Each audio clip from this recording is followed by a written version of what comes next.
바르는 아들, 자녀라는 뜻이죠. 미츠바는 율법, 계명, 말씀 이런 뜻입니다. 유대인의 성인식은 계명을 지키는 하나님의 말씀에 순종하는 세상과 구별된 하나님의 자녀로 살겠다는 예식이에요. 유대인의 입장에서 성인은 어떤 사람이냐? 하나님 말씀대로 순종하는 능력을 가진 사람이 성인이에요. 이걸 신약교회에 적용해 보면, 교회 예배당에 나와서 예배 드리지만 설교를 듣고 말씀을 마음판에 새기지만 모든 성도들이 말씀에 순종하는 것은 아니잖아요. 믿는데 내가 좀 이렇게 힘들고 괴로운 것은 이거는 패스 이런 거 있습니까? 없습니까? 예, 성인식을 아직 치를 때가 덜 됐다고 보면 돼요. 우리 자꾸 성장해요. 그래서 말씀에 순종하면 이 말씀이 디딤돌이 되기도 하지만 때로는 부담이 되고 걸림돌이 됩니다. 그래서 우리가 깨지고 부서지면서 우리의 탐욕이 부서지고 우리의 뜻이 깨어지면서 주님과 합하면서 가게 되는 거예요. 우리 계속 성장하여 겉사람은 나이 들어서 속사람이 성장해야 됩니다. 주님을 닮아갈 수 있기를 축복합니다. 정통 유대인 가정은 자녀들이 성인식을 치를 때까지 부모들이 집에서 말씀을 가르치는 것이 의무입니다. 우리 요즘 세속화가 너무 진전되고 세상이 너무 복잡해지니까 또 보고 듣고 해야 될 게 SNS 너무 발달되니까 과거와 달리 자녀들 교회학교 또 성도들 예배 한두 번 들어가지고 이게 말씀을 무장하고 이 성령의 능력으로 세상의 이 죄악 시스템을 이긴다는 것이 쉽지 않은 거예요. 그래서 여러분, 가장 중요한 기본이 믿음의 가정, 킹덤 패밀리를 부부가 세워가야 되고, 자녀들을 유대인의 가정처럼 이 아이들이 커서 이제 독립할 수 있을 정도까지 될 때까지 하나님의 말씀을 기본적으로 가정에서 가르쳐야 되는 겁니다. 근데 이제 우리가 예수 믿은 지가 얼마 안 되고 저 같은 경우도 일대니까 이게 뭐 보고 들은 게 없으니까 많은 시행착오를 겪으면서 하나님의 은혜로 왔는데, 우리가 여기 신앙의 몇 대 가정도 있잖아요. 그래서 이제 기독 학부모 교실이라든지 또 마드와이즈 편이라든지 계속 또 경건한 아버지라든지 이런 것들을 계속 가르치면서 우리 자녀들이 말씀으로 양육될 수 있도록 교회와 가정이 협력을 해야 되는 것입니다. 그래야 앞으로 분명히 하나님이 이 민족을 전 세계에 더 드러내어 쓰실 명분을 갖추게 되는 거예요. 하나님의 복을 열방에 흘려보낼 우리의 다음 세대들입니다. 이렇게 그걸 위해 우리가 함께 수고하는 것입니다. 자, 그런데 이 바르 미츠바 때 축하하기 위해 온 하객들이 이 아이를 위하여 부조금을 조금씩 내요. 부조금도 내고 또 손목시계도 주고 그리고 기념으로 성경책도 줍니다. 부모는 이 부조금을 모아서 자녀들이 경제적으로 독립할 수 있는 종잣돈, 시드머니로 삼아요. 유대인 성인식의 핵심이 뭐냐? 두 기둥이 뭐냐? 말씀에 순종하는 능력과 재물 얻을 능력을 구비시켜 주는 것입니다. 우리식으로 말하면 어디에 가더라도 믿음으로 살 수 있는 능력을 구비시켜 주는 것이고, 또 하나는 지 앞가림 지가 하고 집 앞그릇 지가 챙겨 먹을 수 있도록 이 경쟁 많은 세상에서 이 두 가지를 챙겨주는 거예요. 가정에서 부모님들이. 그게 성인식의 핵심이에요. 그런데 그냥 경제적인 독립이 아니라 하나님을 잘 섬길 수 있도록 재물 얻을 능력을 갖추게 하는 것입니다. 신명기는 광야 40년 훈련을 거친 출애굽 2세대들에게 모세가 요단 동편에서 38년 전에 1세대들에게 했던 그 율법을, 전했던 그 율법을 다시 말하고 있는 책입니다. 모세 유언장입니다. 이 2세대들은, 1세대들은 광야에서 다 불평하고 원망하다가 약속의 땅, 하나님의 온전한 뜻을 이루지도 못하고 다 죽었어요. 이제 여호수아와 갈렙이 그들을 이끌고 다음 세대들이 이제 약속의 땅을 믿음으로 순종하여 정복하고 들어갈 세대들에게 모세가 준 유언인 거예요. 자, 그러면 이 출애굽기로부터 이 약속의 땅, 이 전체가 어떤 의미인지를 우리가 신약의 예수 그리스도를 통하여 어떻게 우리가 이해할 것인가, 이게 굉장히 중요한 것입니다. 우리는 아브라함의 혈통적 후손은 아니지만 믿음의 조상, 믿음으로 하나님의 의를 옷 입는 아브라함의 후손입니다. 우리도. 아멘. 믿음의 후손인 거예요. 아브라함이 많은 민족의 조상이 된다는 말은 천국 백성들의 믿음으로 들어가는 나라 천국 아닌가, 그 천국 백성들의 조상이 되었다는 거예요. 이삭을 바침으로, 독생자를 바침으로. 애굽은 뭐냐? 죄 많은 세상입니다. 나가보면 세상 사람들, 이 세상 사는 사람들이 삶의 동기와 목표가 완전히 다르잖아요. 우리나라만 그런 게 아니라 전 세계가 다 그래요. 맞다고 하잖아요. 또 그 애굽, 이 세상의 그 임금인 바로 왕은 이 세상 임금, 이 세상의 신의 예표입니다. 바로 왕은 태양신이었고 세상 임금이었어요. 다시 말하면 그리스도의 뜻을 대적하는 적 그리스도의 예표입니다.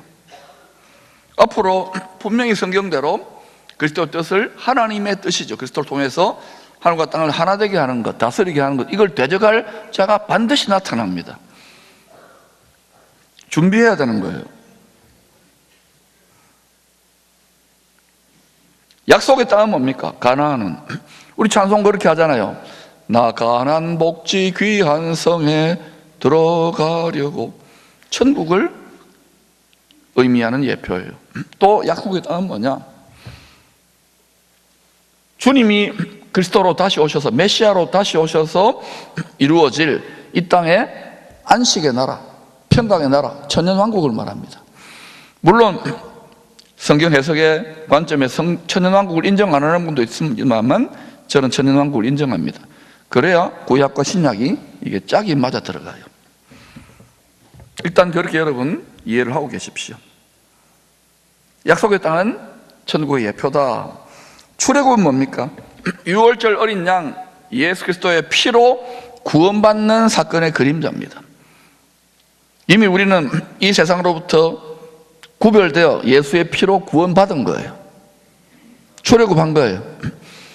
앞으로 주 다시 오실 때는 전 세계 모든 민족의 출애굽이 일어날 겁니다. 그때는 애굽이라기보다는 큰 성 바벨론 같은 똑같은 말입니다. 애굽 같은 죄가 가득 찬 세상에서 구별되어 구원받는 일이 일어나는 거예요. 요한계시록 15장을 읽어보셔요. 그 구원 사건의 그림자가 출애굽입니다. 그 광야는 뭐냐, 그죠? 자, 여러분이 예수 믿기 전에 또는 예수를 종교적으로 왔다 갔다 하고 내 마음대로, 내 정욕대로 믿다가 어느 순간 은혜 받고 이제 말씀대로 살아보아야지, 이렇게 이제 결단하고 살기 시작하면 어떤 일이랍니까? 이 세상이 더 이상 똑같은 세상이 아니에요. 구별된 세상으로 다가오면서 어떤 광야가 전개되는 거예요. 그 전까지는 교회 다녀도 뭐 예사로 죄 짓고 모태신앙에도 엉망진창으로 살 수 있잖아요. 세상 사람도 더 못하게 살 수도 있어요. 교회 와서는 뭐 그냥 뭐 부모나 누구로부터 뭐 물려받은 신앙이니까 뭐 그냥 내 욕심을 따라 생활할 수 있는데, 그런데 어느 순간 은혜가 임하고 구별되게 살기 시작하고 말씀에 순종하기 시작하면 똑같은 세상이었는데 광야로 바뀌는 거예요. 그 광야 학교에 입학한 거예요. 그 뭐를 배우느냐? 이 세상의 우상, 이 세상의 성공, 이 세상의 어떤 걸 의지하지 않고 광야에서 오직 나의 생사화복과 나의 먹을 거 입을 거 자녀 직장 모든 것의 공급원이, 만복의 근원이, 생수의 근원이 주 예수 그리스도고 하나님이라는 것을 철저하게 배우는 체험 삶의 현장이에요. 아마 여러분 중에 예수 믿고 처음에는 그냥 세상이나 교회나 뭐 별 다를 바 없이 그냥 종교적으로 그냥 위로받으려고 왔다 갔다 하다가 어느 순간부터 여러분 갑자기 광야가 전개되고 막 어때요? 무엇을 먹을까 무엇을 마실까 내 뜻대로 안 되고 막 괴로운 분들이 있을 거예요. 은혜는 임하고 구름 기둥 불 기둥이 막 인도해 가긴 하지만은 하나님도 은혜가 있지만은 광야인 거예요. 그런 분들은 왜 그런 막 내 뜻이 이루어지지 않고 뺑글뺑글 돌까요? 그 이유는 간단해요. 하나님의 말씀대로 순종할 수 있는 능력을 훈련하는 거예요. 이 사실을 모르면 이 광야 40년이라는 것은 우리 이 광야 같은 세상에서 한평생 예수 믿는 삶을 말하는데 그 광야 40년 동안 계속 뭐 하느냐? 하나님께 불평하고 원망하고 다른 사람들 자기가 속이 괴로우니까 이렇게 저렇게 싸우고 다투고 욕심 부리다가 끝나는 거예요. 그러더라도 예수의 보혈의 피의 은혜, 어린 양의 피 은혜로 의롭다 하나님이 그렇게 해주지만 아버지의 온전하신 뜻, 아버지를 기쁘시게 하는 뜻을 이루지도 못하고 그냥 부끄럽게 구원받는 거예요. 상이 없어요. 면류관이 없어요. 그래서 광야 같은 인생에서 신앙생활 하는 동안 반드시 우리 자신뿐만 우리 자녀들까지 또 이 나라의 많은 사람들, 복음을 받아들일 수 있는 사람들에게 하나님 말씀에 순종하는 삶의 방식을 이 세상에서 구별되게 사는 방식을 능력으로 옷 입혀야 될 줄로 믿습니다. 그것을 옷 입고 뿐만 아니라 그걸 통해서 풍요와 하나님의 공급하시는 복을 세상 사람들과 다른 방식 누려서 열방에 이것을 흘려보내야 되는 거예요. 신명기 8장은 크게 세 가지 내용으로 구성되어 있습니다. 첫 번째, 애굽의 압제에서 구원하여 광야로 인도하시는 이유입니다. 왜 하나님은 좋으신 아버지면서 우리를 바로 낙원으로 인도하시지 않고 광야로 인도할까요? 신명기 8장 2절입니다. 같이 읽을까요? 내 하나님 여호와께서 이 40년 동안에 내게 광야길을 걷게 하신 것을 기억하라. 이는 너를 낮추시며 너를 시험하사 내 마음이 어떠한지 그 명령을 지키는지 않는지 알려 하십니다. 여러분, 사람은 왜 사는가 세상 사람들 가만히 보니까요, 내가 제일 잘 나가, 내가 제일 똑똑해, 내가 제일 의로워, 내가 제일 잘났어, 지자랑하기 위해 사는 거예요. 인스타그램이나 SNS 전부 다 어때요? 뭐 먹었다 뭐 먹었다 산책에 올리고 지자랑하는 거, 지자랑. 그 재미로 산다면 아직 멀었습니다. 나 이렇게 이쁜 옷 입었어, 나 주름살 안 지고 팽팽하지. 그 외모예요, 외모. 그래서 적당하게 하면 돼요. 광야로 인도하시는, 예수를 믿는데도 우리에게 가장 자비하시고 독생자를 죽기까지 내어주신 아버지 하나님이 우리를 왜 광야로 인도하시는, 낙원이 아니라 말씀에 순종하는지 테스트하기 위해서 광야로 인도하십니다. 두 번째, 약속의 땅을 정복하여 재산을 모으도록 능력 주실 것을 약속합니다. 누가? 제가요? 하나님이. 재물 얻을 능력을 받는 때가 광야 훈련소에서 열심히 공부하고 뺑뺑이 훈련 돌 때가 아닙니다. 여러분 아직도 불평하고 원망하고 막 하나님 주세요 주면 뭐합니까? 소고기 사 먹지, 더 집 누리고 더 놀러 다니고 더 세상 정력을 위해 살지. 그러면 안 주십니다. 왜 줍니까? 이렇게 많이 줬는데도 또 딴짓하는데 한국교회나 이 세상이. 그래도 끝까지 타협 안 하고 복음 전하는 분들 있잖아요. 그러니까 하나님이 이 민족을 부어주시는 거예요. 여러분이 부어주실 수밖에 없는 그 하나님의 이유와 명분이 되시기를 축원합니다. 남은 자들이 되셔야 돼요. 광야 훈련소를 졸업해서 약속의 땅을 말씀에 순종하여 믿음으로 담대히 밟고 들어갈 때, 정복할 때 하나님이 재물 얻을 능력을 주신다는 것을 기억하시기를 바랍니다.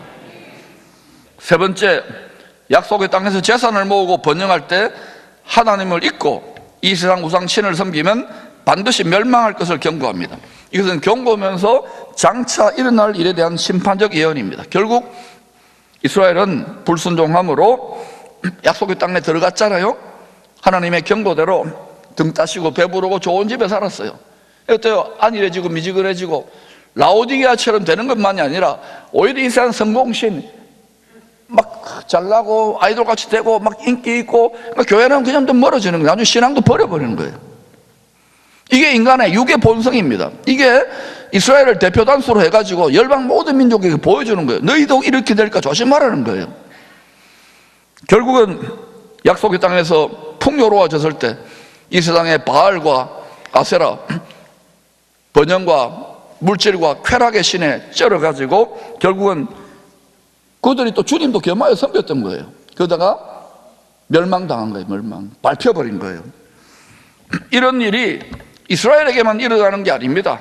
신약 성도들인 우리와 무관하다고 생각하면 큰 착각이에요. 우리도 똑같은 원리로 세상의 빛과 소금이 안 되면 밟혀버립니다. 밟히지 말자고, 망하지 말자고 계속해서 눈물로 호소하는 거예요. 여러분 자꾸 편안하고 싶잖아요. 교회 한번 나와주는 게 어딘데? 아니, 이 생각을 바꿔야 되는 거예요. 바울은 로마서 2장 9절 10절에서 말씀에 불순종하는 악을 행하는 각 사람의 영에는 환난과 공포가 있을 것을 경고했습니다. 선과 악이 뭐냐? 하나님 말씀이 기준이에요. 말씀에 순종하는 것이 선입니다. 세상의 선악 기준이 달라요. 여러분이 불순종하면은 내 심령에 환난과 공고가 있다고요. 지금 그런 분들은 회개하고 돌이켜야 돼요. 그 다음에 반대로 복음에 순종하는 삶, 선을 행하는 각 사람에게는 영광과 존귀와 평강의 복을 그 심령으로부터 먼저 주실 것을 약속합니다. 영혼이 잘 되는 거예요. 여러분이 말씀대로 순종하는 과정에서 깨어지고 부수어지면서도 그걸로만 끝나는 것이 아니라 그걸 통해 하나님의 뜻을 깨닫는 거예요. 주님의 성숙이 있는 거예요. 그때 놀라운 하늘의 지혜와 계시와 기쁨과 능력이 임하는 거예요. 각 사람의 맡은 대로. 할렐루야. 여러분 심령에 영광과 존귀와 평강의 복이 주어지기를 축원합니다.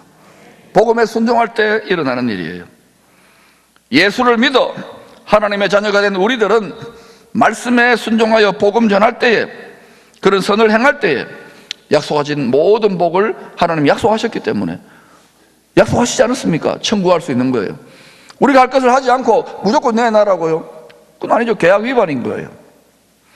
특별히 모세는 약속의 땅을 믿음으로 정복할 다음 세대들에게 하나님이 재물 얻을 능력 주시는 이유를 설명합니다. 신명기 8장 18절입니다. 시작. 내 하나님 여호와를 기억하라. 그가 너에게 재물 얻을 능력을 주셨습니다.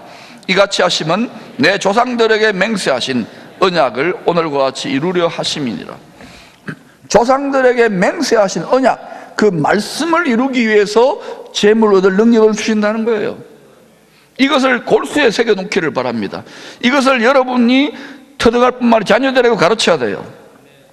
하나님은 말씀을 성취하기 위하여 이 세상 역사를 주관하고 계시기 때문에 점점 성경을 성취할, 마지막에 성취할 저 나라를 드러내는 거예요. 숨겨냈다가 점점 그때가 가속화가 일어나고 있어요.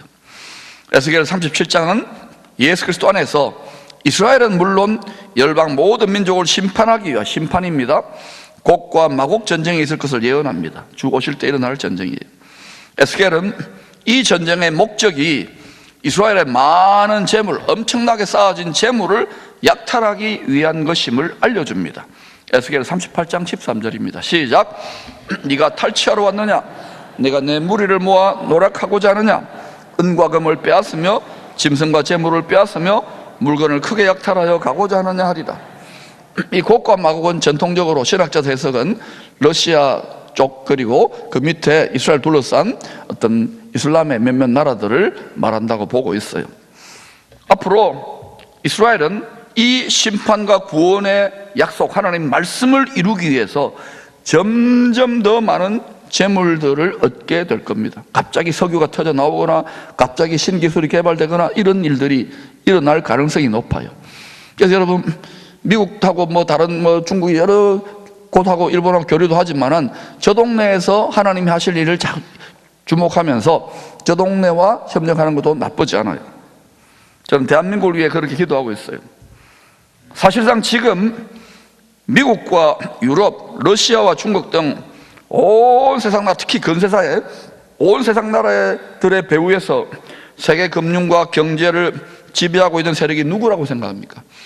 농산물, 석유, 에너지, 무기, 식량, 인터넷, 금융망, 미디어, 신문, 텔레비전 방송, 영화 전부 다 누가 장악하고 있다 생각합니까? 미국이라고요? 중국이라고요? 잘 생각해 보셔요. 유대인들 중에서 순수 아브라함 혈통이 아닌 소수의 역사 속에서 편입된 자원 유대인 또는 자칭 유대인들 아주 소수가 이 모든 것들을 자기들의 세상으로 끌고 가려고 그 가장 정점에 있어요. 문제는 이 엄청난 재물이 조상들에게 맹세한 옛 언약, 이 율법은 뭐냐? 죄인들을 정죄하는 사망의 율법이에요. 이걸 이루기 위해서 사용될 가능성이 높다는 점입니다.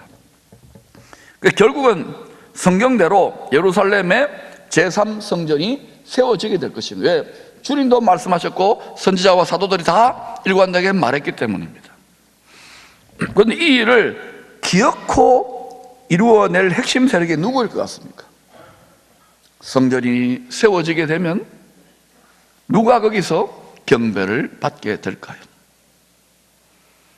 그래서 이걸 여러분 지금부터 예의주시하면서 우리 어른들의 당대가 아니라 이 세상이 굉장히 빠른 시간표로 속도로 전개되고 우리 자손들의 시대를 위해서 예비해야 된다는 것입니다.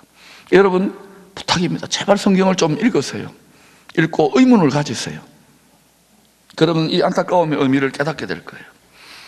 우리는 신명기 8장 18절에 조상들에게 맹세하신 이 언약이 예수 그리스도의 천국 복음인 것을 믿습니다. 예수 그리스도를 통해서 이루어지는, 다른 그리스도로 이루어지는 게 아닙니다. 그러므로 우리는 오실 예수 그리스도 복음의 새 언약을 이루기 위해서 재물 얻을 능력을 구할 수 있기를 바랍니다. 하나님의 말씀이 재물 얻을 능력을 주시는데 내 약속을 이루기 위해서다, 복음을 이루기 위해서다, 복음을 전하기 위해서라 그러면 우리가 더 적극적으로 구할 때 하나님이 도우신다는 신념과 믿음을 가지시기를 축원합니다. 만복의 걸은 샘 근원이신 주님을 늘 가까이 하는 삶을 사는 성도들에게는 전능하신 주님이 약속대로 반드시 광야에 물을, 사막에 강들을 내어서 마시게 할 것입니다. 죽지 않는다는 거예요. 풍족해 할 것이라는 거예요. 끊이지 않고 솟는 샘물 같은 공급이 있을 것입니다. 이 신념을 가질 때 여러분이 자녀들을 양육하고 공부할 때, 생업 현장에서 비즈니스하고 직장 생활할 때, 이때 하나님께 청구할 만한 명분인 그릇이 있는 거예요. 그냥 하나님 그런 거 저런 거 다 제껴놓고 그냥 내 잘 먹고 잘 살고 우선 줘보세요. 그럼 내가 할게요. 줘봐가지고 한 사람은 한 명도 못 받습니다. 훈련이 되어지기를 축원합니다. 여러분의 인생관과 세계관과 물질관, 자녀 양육관을 다 바꾸셔야 돼요. 이사야 58장 11절입니다. 주의 약속입니다. 같이 읽겠습니다. 시작. 여호와가 너를 항상 인도하여 메마른 곳에서도 내 영혼을 만족하게 하며 내 뼈를 견고하게 하리니 너는 물된 동산 같겠고 물이 끊어지지 않는 샘 같을 것이라. 여러분, 오실 예수 그리스도를 통해서 성취될 새 언약의 복음을 전하기 위하여 재물 얻을 능력, 하나님의 공급을 구하시기를 축원합니다. 이것은 적극적으로 구하셔도 돼요. 그리할 때 하나님의 영이 생명샘 물이 우리를 항상 인도하여 복음의 사명을 감당할 수 있도록 모든 것을 그리스도 예수 안에 있는 영광 가운데 그 모든 것을 채워주시는 은총을 여러분 모두가, 여러분의 자손들이 거룩한 나라 대한민국의 한국교회들이 다 누릴 수 있기를 축복합니다.